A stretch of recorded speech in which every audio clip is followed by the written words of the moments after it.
ሰላም ጤና ይስጥልኝ እንደምን ቆያችሁ ውድ አድማጮቻችን የፋስ ስፖርት ዩብ ነው። በ26ኛ ሳምንት የእንግሊዝ ፕሪሚየር ሊግ በሜዳው ስታንፎርድ ብሪጅ ሊድስ ዩናይትድን ያስተናገደው ቼልሲ ጨዋታውን 2-2 በሆነ አቻ ውጤት ጨዋታውን አጠናቋል። ቼልሲ በጨዋታው 2-0 እየመራ የነበረ ቢሆንም ነገር ግን የኋላ አስደናቂ ካምባክ ያደረጉት ሊድስ ዩናይትዶች ከኋላ ባስቆጠሯቸው ሁለት ተጨማሪ ጎሎች ቼልሲን ነጥብ ተጋርተው እንዲወጡ አስችሏቸዋል። የቼልሲ የተከላካዮች እንዝላልነት፣ የዕለቱ ዳኛ ደካማ ውሳኔ፣ የቼልሲ ተጫዋቾች የጎል እድሎችን በአግባቡ አለመጠቀም ቼልሲ ጨዋታውን አሸንፎ እንዳይወጣ አድርጎታል። ጨዋታው ምን ይመስል ነበር የሚለውን ጉዳይ እንመለከታለን። ቼልሲ ነጥብ ለመጣል የሚነሱ ዋና ምክንያቶች ምን ሊሆኑ ይችላሉ የሚለውን ጉዳይ እንመለከታለን። አብራችሁን ቆዩ።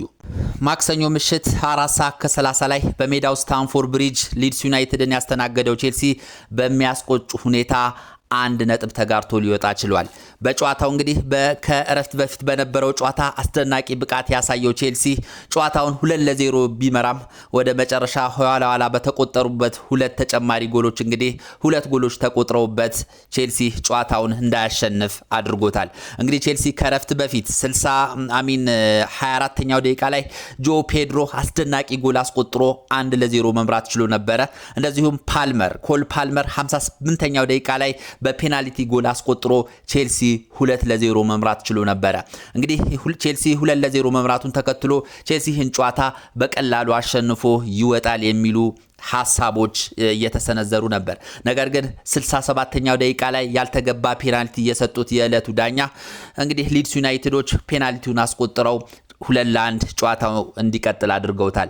እንደዚሁም 73ኛው ደቂቃ ላይ ኦካፎር የተባለው የሊድስ ዩናይትድ ተጫዋች ተጨማሪ አንድ ጎል አስቆጥሮ እንግዲህ ጨዋታው 2-2 በሆነ አቻ ውጤት ተጠናቋል። ቼልሲ 2-0 እየመራ ጨዋታውን ገሎ ይወጣል ተብሎ ቢጠበቅም እንግዲህ ከኋላ ተነስተው ሊድስ ዩናይትዶች ተጨማሪ ሁለት ጎሎችን አስቆጥረው በሚያስቆጭ ሁኔታ ባልተጠበቀ መልኩ ቼልሲ በስታንፎርድ ብሪጅ ነጥብ ጥሏል ማለት ነው። በእንግሊዝ ፕሪሚየር ሊግ እንግዲህ አሰልጣኝ ሊያም ሮዚነር ቼልሲን ከተረከቡ በኋላ በሊጉ የመጀመሪያ ጨዋታቸውን ለመጀመሪያ ጊዜ ጨዋታቸውን በአቻ ውጤት በማጠናቀቅ አንድ ነጥብ ብቻ ይዘው ከሜዳ ወጥቷል ማለት ነው።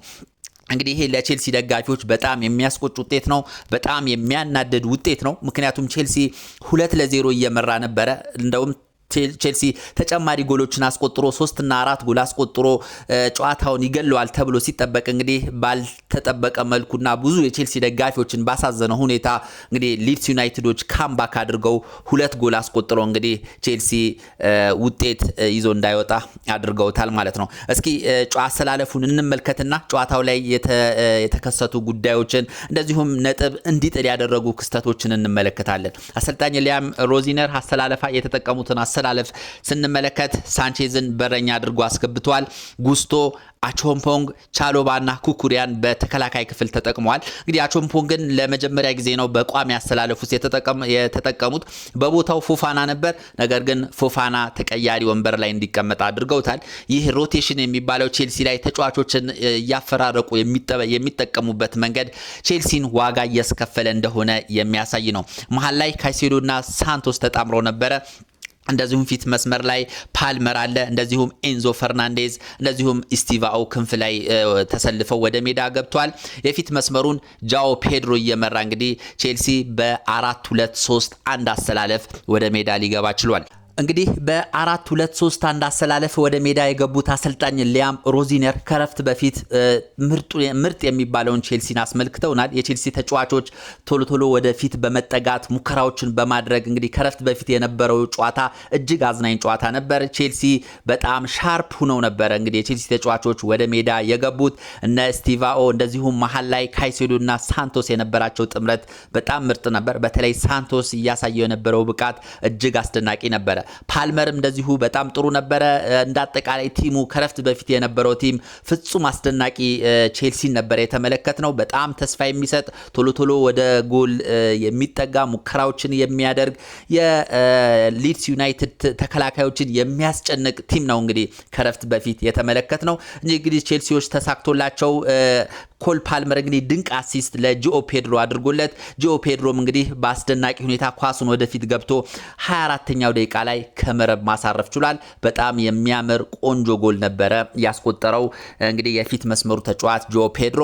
እንግዲህ ፓልመርም አስደናቂ አሲስት ነው ያደረገለት። ጂኦ ፔድሮም አጨራረሱን በማሳመር እንግዲህ ቼልሲ 1-0 እንዲመራ አስችሎታል ማለት ነው። ጂኦ ፔድሮ እውነት ለመናገር ሙሉ 90 ደቂቃው አስደናቂ ነበረ። ተከላካዮችን በማስጨነቅ ሙከራዎችን በማድረግ ትግል በጣም ታጋይ ነውና አሁን ላይ በአሰልጣኝ ሊያም ሮዚነር ስር ድንቅ እንቅስቃሴ እያሳዩ ካሉ ተጫዋቾች መካከል ዋነኛው ጂኦ ፔድሮ ነው ማለት ይቻላል። ባለፉት 3 እና 4 ተከታታይ ጨዋታዎች ላይ ጎል ማስቆጠር ችሏል። ስለዚህ በጣም ድንቅ እንቅስቃሴ ሲያሳይ የነበረ በምሽቱም ጨዋታ የጂኦ ፔድሮ ሚና እጅግ ከፍተኛ ነበር ብሎ መናገር ይቻላል። እንግዲህ ቼልሲ 24ኛው ደቂቃ ላይ በጂኦ ፔድሮ አማካኝነት ባስቆጠረው ጎል 1-0 መምራት ቻለ። ቼልሲዎች እንግዲህ አንዱንም ጎል ካስቆጠሩ በኋላ ተጨማሪ ጎሎችን ለማስቆጠር ከፍተኛ ርብርብ ሲያደርጉ ነበረ። ፓልመር እንግዲህ ወደ ኳስ ወደፊት እየገፋ ሂዶ በቀላሉ ጎል ሊያስቆጥራት የሚችል ጎልን ሊስት ችሏል። ተጨማሪ ቼልሲ ጎል አስቆጥሮ እንግዲህ 2-0 ሊመራ ይችል ነበረ ያቺን ጎል ፓልመር ቢያስቆጥር ማለት ነው።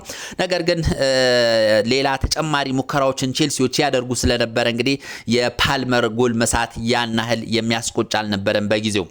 ስለዚህ ከረፍት በፊት ቆንጆ እግር ኳስ አስመልክተውን አሰልጣኝ ሊያም ሮዚነር ጨዋታው በቼልሲ 1-0 መሪነት ወደ መልበሻ ክፍል ሊገቡ ችሏል ማለት ነው። ከረፍት መልስ እንግዲህ ጨዋታው ሊትል ቢት የተቀየረው ከረፍት በኋላ ነው። በተለይ አሰልጣኝ ሊያም ሮዚነር እንግዲህ ማርክ ኩኩሪያን አስወጥተው ጆሬል ሃቶን ካስገቡ በኋላ ቼልሲ በእጅጉ እየተጠቃ መምጣት ጀመረ።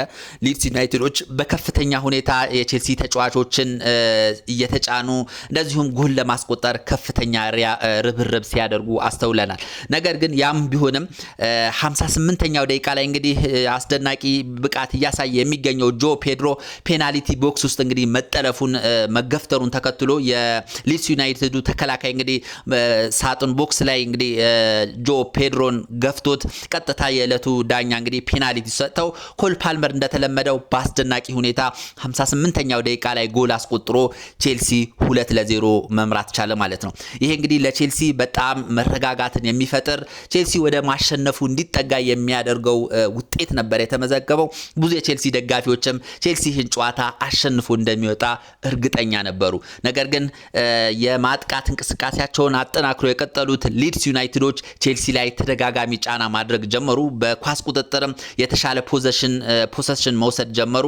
የቼልሲ ተጫዋቾች በአንጻሩ ሞር ለማፈግፈግና የ2-0 ጋፑን ይዞ ለመውጣት በሚመስል መልኩ እንግዲህ ሲከላከሉና መሃል ላይ ብቻ ኳሶችን ሲያንሸራሽሩ ተመልክተናል። ቼልሲ 2-0 ከመራ በኋላ ማለት ነው። ነገር ግን 67ኛው ደቂቃ ላይ የዕለቱ ዳኛ ያልተገባ ፔናልቲ ሰጥቷል። እንግዲህ ካይሴዶ ጥፋት ሰርቷል በሚል እንግዲህ ለሊድስ ዩናይትዶች ፔናልቲ ሰጡ። ነገር ግን በድግግሞች ስንመለከተው ያን ያህል ካይሴዶ በጣም ልጁን አልነካውም ብሎ መናገር ይቻላል። ምናልባት ፍጥነት ላይ ስለነበር ዳኛውን በቅርበት እየተከታተሉ ስለነበር የነካው መስሏቸው ሊሆን ይችላል፣ አላቅም። ነገር ግን እንግዲህ የዕለቱ ዳኛ እንግዲህ ይህንን የማያሰጥ ፔናልቲ ነው የሰጡት። ኢቭን ቫርን ለመመልከት ፍቃደኛ አልሆኑም የዕለቱ ዳኛና ፔናልቲ ሰጥተው እንግዲህ ፔናልቲውን የሊድሱ ተጫዋች አስቆጥሮ ጨዋታው 2-1 እንዲቀጥል አድርጎታል ማለት ነው። እውነት ለመናገር ፔናልቲው ያሰጣል ብዬ አልገምትም። ብዙ ማህበራዊ ድረገጾችን ስመለከት እንግዲህ ፔናልቲው የማያሰጥ ነው ሲሉ ብዙዎች እየተከራከሩ ይገኛሉ። ዳኛው እውነት ለመናገር በዚህኛው ብቻ አይደለም በርካታ ጊዜ ቢጫ ካርዶችን በተደጋጋሚ ለቼልሲ ተጫዋቾች ሲያሳዩ ነበረ። እንደዚሁም እያንዳንዱ እንቅስቃሴ ላይ ፊሽካ ሲነፉና ጨዋታውን ሲያስቆሙ ነበርና ለቼልሲ ነጥብ መጣል አንዱ የዕለቱ ዳኛ ደካማ ውሳኔ ነው ብዬ አስባለሁ። እንግዲህ ፔናልቲውን ካስቆጠሩ በኋላ በእጅጉ የተነቃቁት የሊድስ ተጫዋቾች እንግዲህ በድጋሚ 73ኛው ደቂቃ ላይ ኦካፎር የተባለው ተጫዋች እንግዲህ ጎሉን ማስቆጠር ችሏል ማለት ነው። እንግዲህ ይህ ጎል ሲቆጠር የቼልሲ ተከላካዮች ንዝህላልነት ተስተውሏል። በፔናልቲ ቦክስ ውስጥ 4 እና 5 የሚሆኑ የቼልሲ ተከላካዮች ነበሩ። ነገር ግን ተጫዋቹ እንደማንም ኳሱን የገፋ አንድም የቼልሲ ተጫዋች ደግሞ ኳሱን እርገጥ አድርጎ የሚያወጣ ተጫዋች ተጫዋች ባለመኖሩ ኳሱን ወደ ጎል መጥቶ ሊያስቆጥር ችሏል ማለት ነው። እዚህ ጋር የዳኛው ሌላ ጥፋት እዚህ ጋር ነው የተከሰተው። ይህ ጎሉን ያስቆጠረው ኳሱን ወደፊት ይገፋ የነበረው ተጫዋች ኳሱን በሚገፋ ሰዓት በግልጽ በሚታይ ሁኔታ ኳሱን በእጁ ይዞት ነበረ። ነገር ግን የዕለቱ ዳኛ አሁንም ቫር ለማየት ፍቃደኛ አልሆኑም። ሁለተኛ ኳስ እየገፋ በእጁ የነካው ተጫዋች ሳይሆን ሌላኛው የሊድስ ተጫዋች ነው ጎሉን ያስቆጠረው። ነገር ግን ኳሱን እየገፋ የነበረው ተጫዋች የሊድሱ ተጫዋች ግልጽ በሆነ ሁኔታ በእጁ ኳሱን ነክቶት ነበርና ዳኛው ይህንን እንቅስቃሴ ማስቆም ነበረባቸው። ማስቆም አልቻሉም። ስለዚህ ሊድስ ዩናይትዶች ተጨማሪ 2 ጎል አስቆጥረው ጨዋታው 2-2 በሆነ አቻ ውጤት እንዲሄድ ተደረገ ማለት ነው። እውነት ለመናገር ቼልሲ ሁለቱም የተቆጠሩበት ጎሎች ተገቢ ናቸው ብዬ አልገምትም። የመጀመሪያው ፔናልቲ የማያሰጥ ነው። የሁለተኛው ጎል ደግሞ እንደዚሁ በእጅ የተነካና መቆም የነበረበት ኳስ ነውና የዕለቱ ዳኛ የቼልሲ ነጥብ ዘርፈዋል ብዬ አስባለሁ። እንግዲህ የእግር ኳስ አስተዳዳሪው አካል ምናልባትም ጨዋታውን ተመልክቶ የሆነ ቅጣት እንደሚጥልባቸው እርግጠኛ ሆኜ መናገር እችላለሁ። ሊድስ ዩናይትዶች እንግዲህ ሁለተኛውን ጎል ካስቆጠሩ በኋላ እና እንደዚሁም ጨዋታው አቻ ከሆነ በኋላ ማፈግፈግ ነው የተያዙት። ጨዋታውን ባቻ ውጤት ለማጠናቀቅ ወደ መከላከሉ ነው የገቡት። በአንጻሩ የቼልሲ ተጫዋቾች እንግዲህ ካምባክ አድርገው ሶስተኛ ጎል አስቆጥረው ጨዋታውን ለማሸነፍ ከፍተኛ ትግል አድርጓል። ከ75ኛው ደቂቃ ጀምሮ ጨዋታው እስኪጠናቀቅ ድረስ በርካታ ሙከራዎችን በማድረግ በፍጥነት ወደፊት በመምጣት ትልቅ ተጋድሎ ነበረ ያደረጉት። አሰልጣኝ ሊያም ሮዚነርም ጨዋታውን ለመቀየር የተለያዩ ተጫዋቾችን ቀይሯል። በእርግጥ ከቼልሲ 2-0 እየመራ በነበረበት ወቅት እንደዚሁ ስቲቫውን አስወጥተው ፔድሮ ኔቶን ወደ ሜዳ ማስገባት ችለው ነበረ። ጎሉም ከተቆጠረ በኋላና ቼልሲ አቻ ከሆነ በኋላ እነ ሊያምን ወደ ሜዳ ማስገባት ችሏል። ፎፋናን በአቾምፖንግ ቀይረው ማስገባት ችሏል።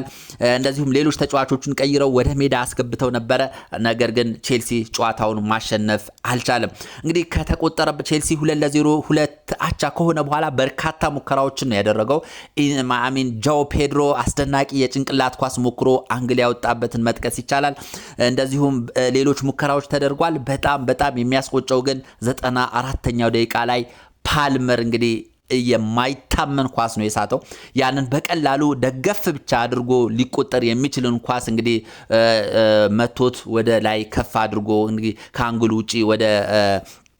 ውጪ ሊወጣ ችሏል ማለት ነው። ይህም የቼልሲ አሰልጣኝ ሊያም ሮዚነርን ጨምሮ በእለቱ የነበሩ በርካታ በሺዎች የሚቆጠሩ የቼልሲ ደጋፊዎችን በጣም ያስቆጨች ሙከራ ነው እንግዲህ ኮል ፓልመር ማድረግ የቻለውና በቀላሉ ያንን ጎል አስቆጥሮ ቼልሲ 3-2 ማሸነፍ ይችል ነበረ። እንግዲህ ፓልመር ያንን ጎል ባለማስቆጠሩ ቼልሲ ትልቅ ዋጋ ከፍሏል ብሎ መናገር ይቻላል። ፓልመር የሳታት ኳስ እውነት ለመናገር በጣም በእጅጉ የምታስቆጭ በጣም ብዙ የቼልሲ ደጋፊዎችን ልብ የሰበረች ኳስ ነበረች ብሎ መናገር ይቻላል። እና እንግዲህ ቼልሲ እንዳጠቃላይ እንግዲህ የቼልሲ የተከላካዮች እንዝላልነት በዋናነት ቼልሲ በጨዋታው ነጥብ እንዲጥል አድርጎታል።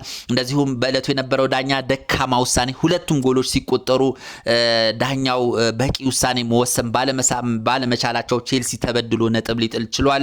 እንደዚሁም የቼልሲ ተጫዋቾች በአግባቡ የጎል እድሎችን ባለመጠቀማቸው ፓልመር ኔቶን መጥቀስ ይቻላል በቀላሉ ጎል ማስቆጠር የሚችሉበትን እድል በማባከናቸው እንግዲህ ቼልሲ አስፈላጊውንና ወሳኙን 3 ነጥብ ሊጥል ችሎ 1 ነጥብ ብቻ ስታንፎርድ ብሪጅ ይዞ እንዲወጣ አስችሎታል ማለት ነው።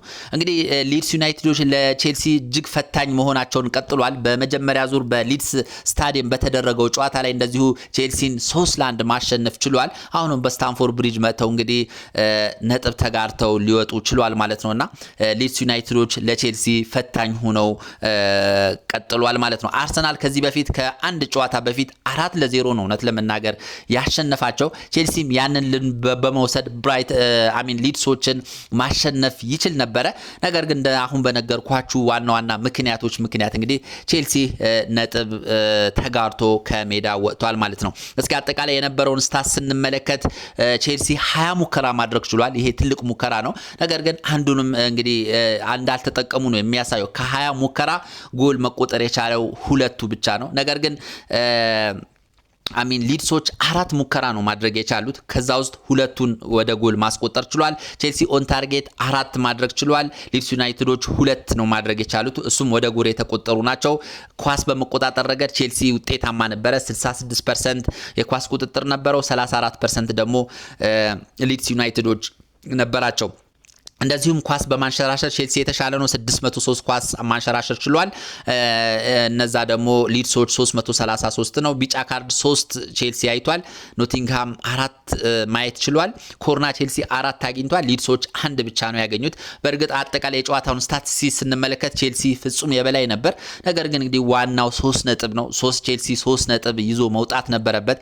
ጨዋታውን 2-0 እንደመምራቱ ይህንን ውጤት አስጠብቆ መውጣት ነበረበትና እውነት ለመናገር ከሌላው ጊዜ በተለየ ሁኔታ ይህ ጨዋታ በጣም የሚያስቆጭና የሚያበሳጭ ነገር ነው ብሎ ማውራት ይቻላል። ብዙ የቼልሲ ደጋፊዎችም ከጨዋታው በኋላ በጣም ብስጭታቸውን እየገለጹ ነውና ቼልሲ እንግዲህ ይህን ነገር በቀጣይነት ማረም አለበት ብዬ አስባለሁ። ቼልሲ እንግዲህ ለቶፕ 4 ለሚያደርገው ፉክክር እያንዳንዱን ጨዋታ ማሸነፍ ይጠበቅበታል። እያንዳንዱን ጨዋታ ነጥብ ይዞ 3 ነጥብ ይዞ መውጣት መቻል አለበት። አለበለዚያ ከኋላ ያሉ ቡድኖች ወደፊት የመምጣት እድላቸው ከፍተኛ ስለሆነ ቼልሲ 4 ውስጥ ሆኖ ለማጠናቀቅ ሊቸገር ይችላልና ቼልሲ እያንዳንዱን ጨዋታ በትኩረት 3 ነጥብ ይዞ ለመውጣት በሚል መንፈስ መጫወት አለበት ብዬ አስባለሁ። በእርግጥ ገና ነው በርካታ ጨዋታዎች ይቀራሉ። ከዚህ በኋላ ምን ሊፈጠር ይችላል የሚለውን ጉዳይ አብረን የምንመለከት ይሆናል። እንግዲህ በአጠቃላይ ጨዋታው ይህን ይመስላል። ስለነበረን ቆይታ እጅግ አድርጌ አመሰግናለሁ። መልካም ጊዜ